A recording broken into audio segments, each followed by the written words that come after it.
a lot of citizens, a lot of young people have actually sort of forgotten what the basis of our democratic system is, and don't know this history very well, and don't have a working definition of democracy in their mind. I'm sure that I would struggle if you woke me up at 3 a.m. to give a coherent definition of democracy. I'm sure that's true of a lot of people in this room.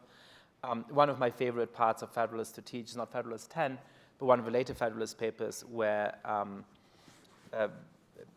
also I believe Hamilton distinguishes between a democracy and a republic and says that, what democracy is of people ruling themselves directly and so on.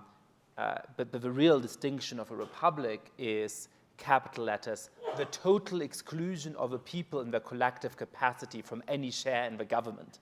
And teaching this to 18-year-old Harvard undergrads has a bit of an impact.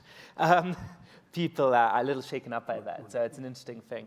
But to get to your question, I think, first of all, that it's quite clear that what you need for democracy to work is not just institutions, it's a set of cultures, it's a set of public attitudes. The problem with the constitution we try to pass in Iraq or in Afghanistan, or for that matter in Russia or in Turkey, is not the badly written constitutions by idiots who didn't know what they were doing. They were very smartly written constitutions by some of the best political scientists we have available.